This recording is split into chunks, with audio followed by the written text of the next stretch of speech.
Welcome back to the channel, guys. Another installment of working on the SAR. So I'm cracking along, making good progress so far, which I'm really happy with. In the last video we tore this rear diff down to the housing, and then we did the kingpins on the front axle. So carrying on from there, I've jumped right into it, and I am going to be lancing or air arc gouging off the spring perches. That's those two triangles you can see on top of the diff housing. They wear out. The spring obviously sits on there and wears it down over time, and when it gets too thin, it's going to get stuck. The spring's going to start wearing into the axle housing. So we've got to chop these off and fabricate new ones. So you can pretty much just see I'm going to air arc gouge these off, which is just using a welder, a carbon rod and an air compressor.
Yeah, got it.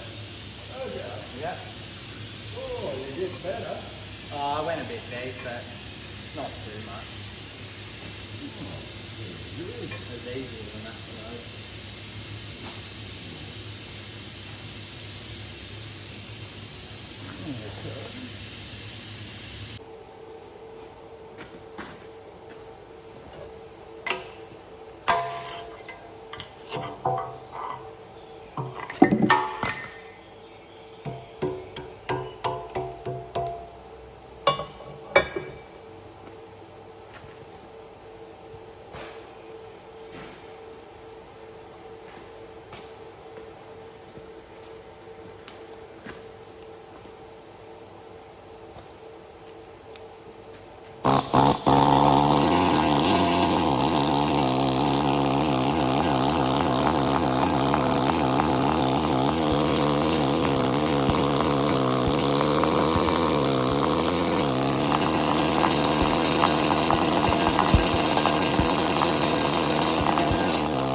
Look, the tag's like new. It is.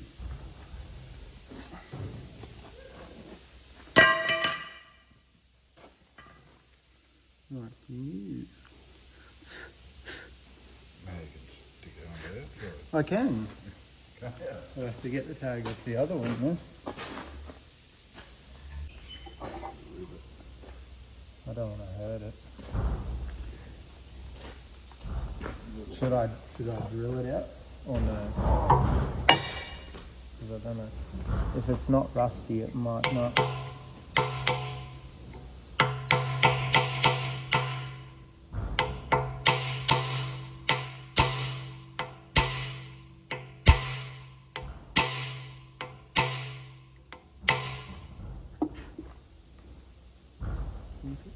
Split the rivet, but it's splitting the tag a little bit too.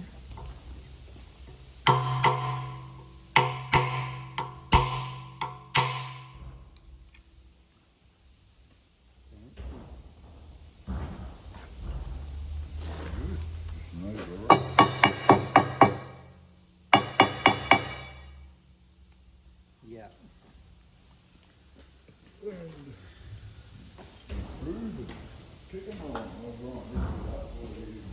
Am I cutting the others out or am I? Yeah, cut the triangle. Yeah.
Okay, we've got the spring perches on. I've got this one sitting across a bit because obviously the taper of the diff plate goes up, and if you ground that much away there'd be nothing left, so I'm going to fill that up with weld.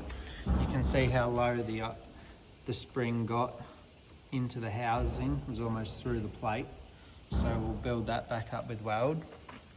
They get welded on top of there, and it should be new. They've got a taper going forward so that because obviously the back diff is rolled back to get the pinion angle right. You don't want your unis too too steep of an angle. We cleaned out all in there, all the rust and crap. There was so much in there. That's a bit of a bad idea for dirt and rust in there, but that's all right. So yeah, just got to weld it up, make a new plate for here. We'll put a new one on. You saw, save the tag. Can't believe they just weld the plates over the tag. You'd think a bit of care and you'd put them back on the outside, but no. So we'll put that back on the outside of the housing. We'll make up new ones of these because they're fairly eaten into from rust. So make up some new supports there for the S-cam tubes. And then we're going to put some lower shocker mounts on because we're putting shockers on the rear diff, but not the front diff. Apparently that was a common thing and it's the best way to set them up. So that's what I'll be doing. Yeah, and that's about it for today. So just going to pack up and get that all welded up tomorrow and hopefully start on the front one. Okay, today's mission, what did we do? We are finished getting all this buttoned up. So we've got all the braces back on, these plates back on both sides, heated up with the oxy and sort of bent it round. That's how it's meant to be. And then the other thing we did was, so originally you'd have, for the shocker mounts, you'd have these ugly things welded about there or there-ish, something like that. But they're right over to the side. You obviously want them further out. The closer to the wheel, the better they'll work. If you have shockers in the middle, when all the movement's up this end, it moves heaps here and only a little bit here. So the further out you put it, the better it'll work.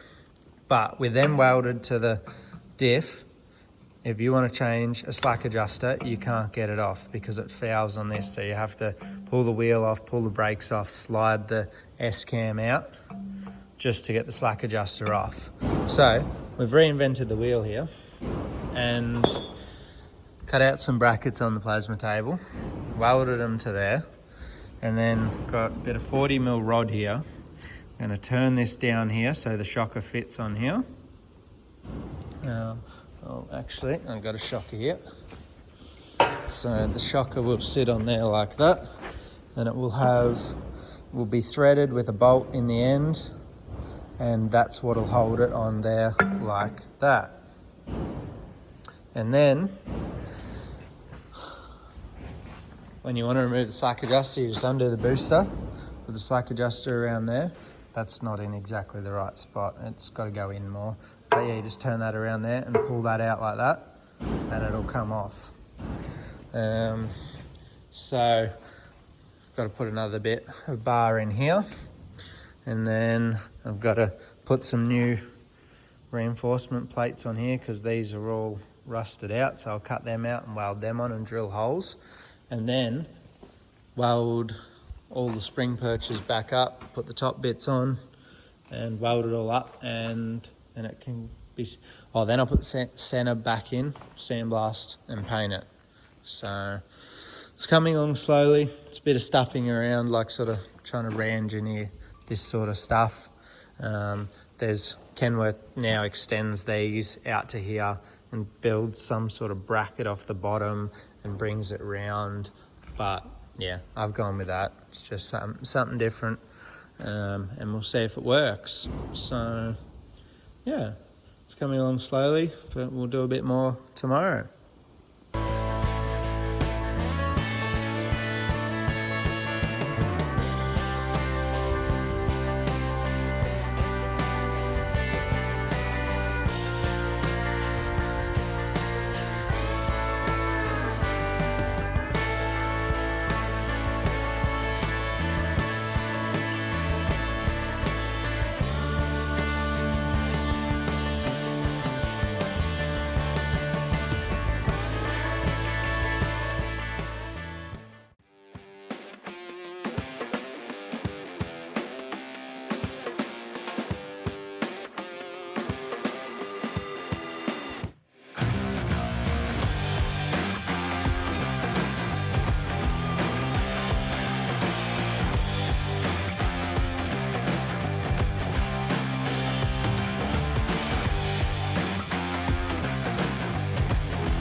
Righto, so I got the axle housing over the other side here.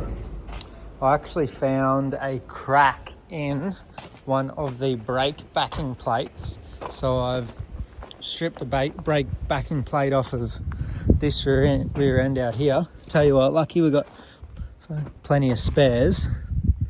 So see that crack in there right near the anchor pin? Like, it might never break, but if you see something, you may as well do something about it. So strip the brake backing plates off. I can put new bolts in them now that they're stripped off, and blast and paint them separately and get all the rust behind them. I've cleaned out where the diff centre goes, cleaned up the face, put all the studs back in. And now I just wanted to show you this 2-speed in action.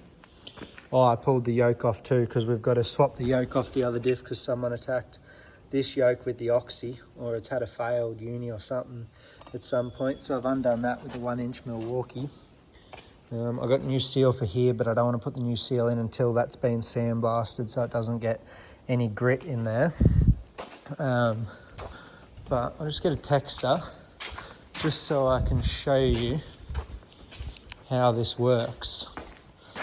I'm not sure which is low range and which is high range, but we'll soon find out.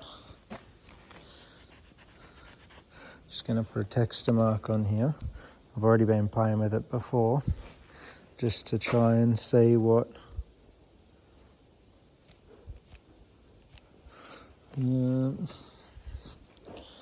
texter mark there. Yeah, I'll put one on here. So low range, high range is like 411.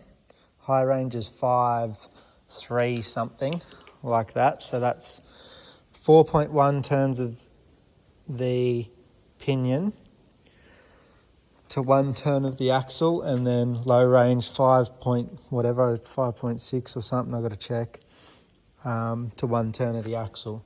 So if we have a line up here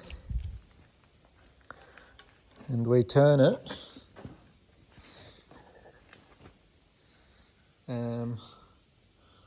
alright, we should. So that's 1 turn, 2 turns, 3 turns, 4 turns. It's still not there, we'll keep going. 5 turns, 5.5. So I think it's like 5.6 something. So that was low range. And then we come here and push on this. And I think this has got to go right out.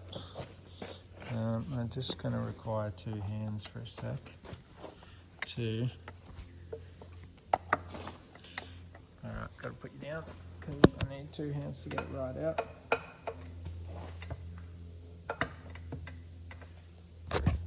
Alright, with that dog all the way out, we'll go put the line back to there, and I'll show you. So that's 1 turn, 2 turns, 3 turns, 4 turns. We'll go a little bit more for 4.11. There you go. I'm not sure, it seems to work with the dog half out. I don't know if it goes all the way over the way I had it, or if it just has to go that far. I think it's got to go all the way over, as far as I'm aware. But that's how that works, and that works by, it's got a full set of planetary gears in here, and it disengages and engages them. So that's how that works. But I'm getting ready to gasket glue. I just got to clean up this surface, clean up all the diff and everything, and then it can go back in that housing and get done up. And then I just got to plug up the axle tubes and cover the spindles so that they don't get sandblasted, and then I'll be able to sandblast it. So that's the plan.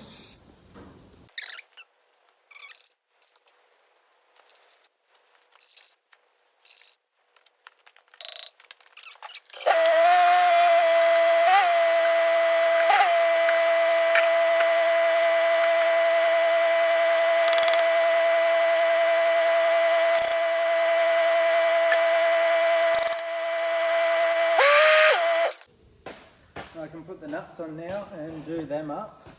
I silicon the whole surface. This is just sitting on for now for sandblasting so nothing gets in there. It's got a rubber seal behind there that separates the diff oil from this range selector. This has its own oil in it here.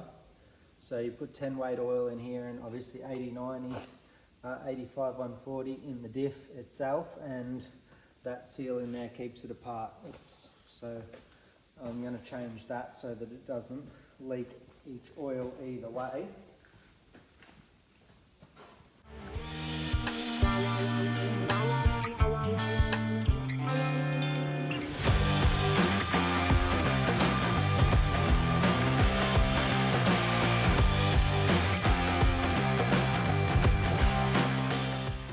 That is one diff in a diff housing. That's basically how I'm going to sandblast it. I'll cover up the holes and the spindles here, and then pretty much plug up anything else I need to plug up, and then sandblast it like that so I can get absolutely all the rust and there's no part left unpainted. So yeah, that's the plan. The next day I get a chance to work on it. So yeah, slowly coming along. I'll be happy when this is done. I'll paint all these little bits and pieces separately and then bolt them on with new bolts, and it should look pretty good. I like the look of it when stuff's painted and it's got new hardware, sort of like I've done on the front axle. And it makes it easier to undo things too. If you need to undo things, you don't have to chip the paint off the nuts, and so it's just easier to use new nuts and bolts. Obviously it's a bit hard to paint the diff out of the housing, so that can stay bolted in. So yeah, within reason, but yeah, I just want to get everywhere that can rust or has rust build up, because after all it is like 40 something years of rust build up. And I've gone this far, so why wouldn't I make sure it's perfect and yeah, up to scratch. So I need to clean up too. I've got crap everywhere, so that's my plan: sandblast and clean up and get organised. So that's enough for today. We'll come back again soon and carry on.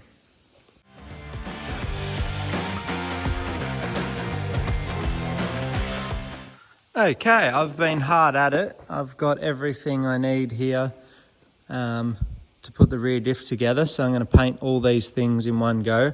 I've still got to get the rear axles out and just give them a clean up before I paint them. I've got a couple small jobs to do to this rear diff before I paint it. I got some, what are they, freeze plugs, Welsh plugs, what do they call them, expansion plugs. So these seal off the cross pin in here that activates your low and high speed. This one's fine, but on the front diff it's actually rusted out there. So I think I can show you over here. Where is it? Over this side. See in there the holes. Obviously dirt just sits there and builds up over time, and moisture sits in there because it is a hole and rusts it out. I just sandblasted this like 2 days ago as well, and that's how much rust has already come back through. Just flash rust from sitting in the shed. So I'll give that a quick wire wheel to get that off again, and then we'll go ahead and paint it. This yoke here is loose because I'm going to pull that off, because whoever took the uni out, attacked it with the oxy. So, but yeah, I've got those plugs, and then I've got this rubber seal that goes in between the actuator and the diff, which that's that there. So if anyone needs the part numbers for those,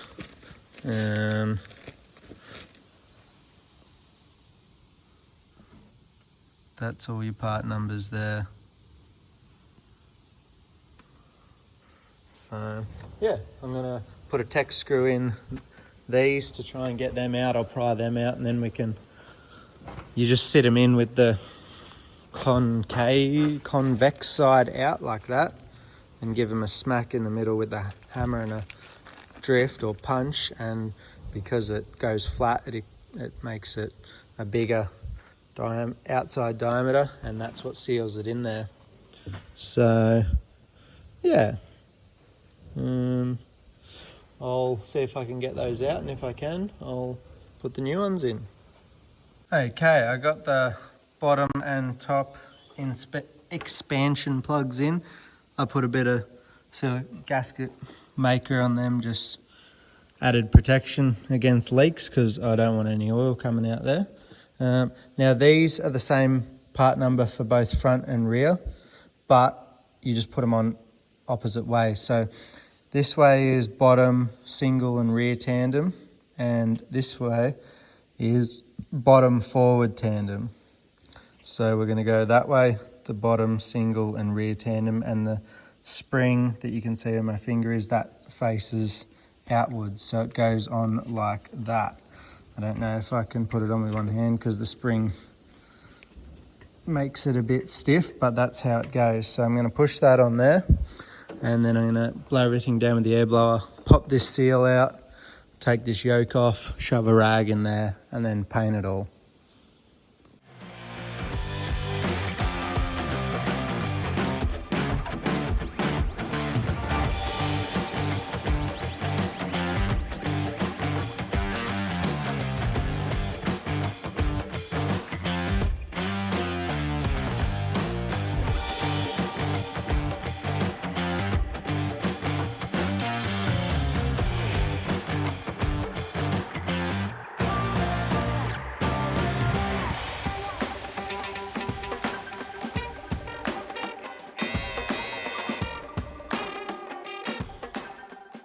The end of another day means a stack of more red parts. Who knew there was so many bits when you paint everything individually? But at least there'll be no rust bleeding from behind anything whatsoever. I've painted literally everything. So, and it's got a nice shine on it too. So I'm happy. I've had enough, and I'm probably going to go home. I'll do a little bit of tidying up and then let these bits dry over the next day or two, and then I'll be able to put this diff back together. And I've also got this front diff on the go over here as well, just doing the new spring pads. So they're coming up good, bit of work in them, but yeah, something that needs to be done. So that one was just starting to get into the plate there, so that's how much has worn away. So yeah, they're obviously pretty worn. I think I've got to rebuild this one. It's had water in it, do the rusted out Welsh plugs. But yeah, it's coming along. So hopefully next weekend I'll be painting this diff and all its associated parts like this again. And yeah, that's the plan. So slowly but surely, once these are done and the suspension's done, I'm putting it back under and I'm going to have a roller. So it's pretty exciting. Just got the front diff set up here. We've done new spring pads both sides. I've got to replace this 2-speed actuator the bottom is completely rotted away. I don't have another one of them because they're opposite to the back one. I've got two back ones, it turns out. So I need another one of those. The yellow SAR out the front of the shed has one on it, so I'll use that. We just cut off this plate here to clean out behind it. As you can see, that's how much rust is behind there. It's a fair bit, just rust and dirt. This one's the same there, so we'll cut that one off and clean out behind that. I'll get the needle gun and needle gun all of that out, I reckon.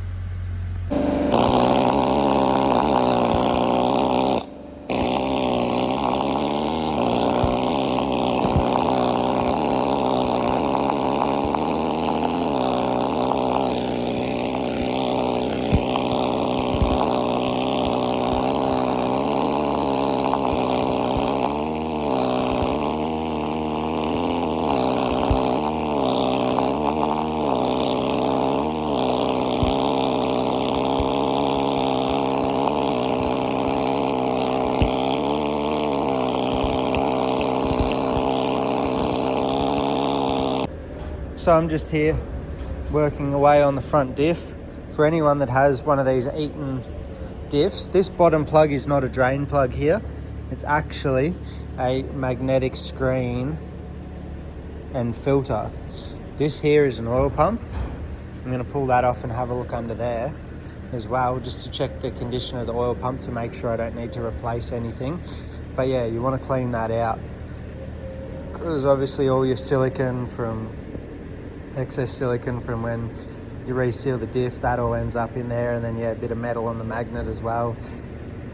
So a bit of metal is always normal, you're always going to get a bit, but you don't want a diff that's making too much metal, so that's not too bad. I'm happy with that. In the end there, it's mostly just silicone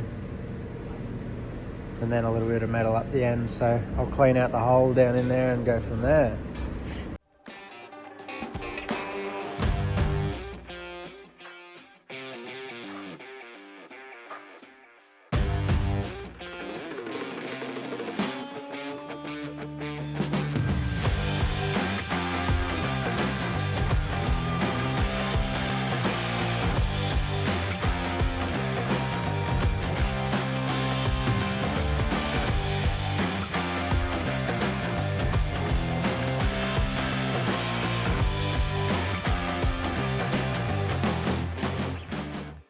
Okay, so I've got the diff center out.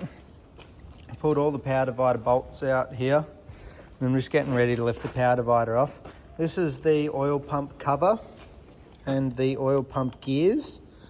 Not sure on the exact oil flow of how all that works, but I gather that's the diff oil is halfway up, so it probably sucks oil in one side and pressurizes it out the other side to feed some higher up bearings that wouldn't normally get oil or gears. So I'm just going to crack this power divider off because I didn't want to leave it and have it leak, and that way I've had a bit of a look in there so I can see if there's anything wrong. So we'll just lift that off, and then that can get a new O-ring, maybe some new gears here. They've got a few little marks in them, but nothing too bad. So yeah, I'll see if I can get this out.